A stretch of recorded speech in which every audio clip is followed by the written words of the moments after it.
Aita for refusing to let my brother's girlfriend stay at my place after she called me a walking STD for being single. Okay, so this might sound petty, but I need some perspective on whether I was in the wrong. I 29 met have a brother, John, 32M, who is in a serious relationship with his girlfriend, Samantha, 28F. They've been together for about a year, and honestly, I never really had any major issues with her until recently.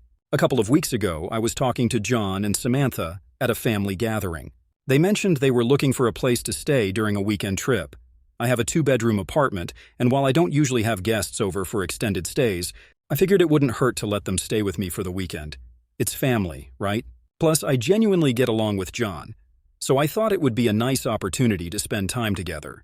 Big mistake. The first day was fine. We hung out, had some drinks, and everything seemed normal. But then on the second day, things took a turn. Samantha, who had been acting a little distant but nothing too weird, casually dropped a comment while we were having breakfast. She said something like, "Wow, I didn't realize how bad it must be to be single. I mean, I just can't imagine being in your position, especially at your age. Like a walking STD.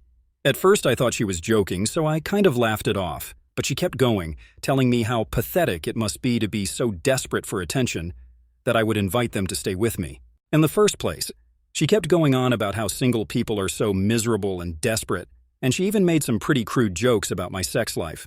I'm not one to get embarrassed easily, but I could feel my blood boiling.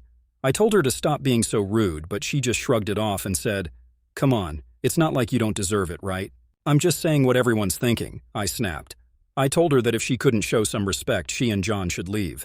I reminded her that I was doing them a favor by letting them stay at my place and that it was completely out of line for her to talk to me like that. She got super defensive and accused me of being oversensitive and unable to take a joke. John tried to calm things down, but I told him I wasn't going to tolerate being disrespected in my own home, especially not by someone I barely know. Eventually they left, and the rest of the family has been giving me the side eye ever since, with some people saying I overreacted. So Aita for refusing to let Samantha stay at my place after she insulted me like that?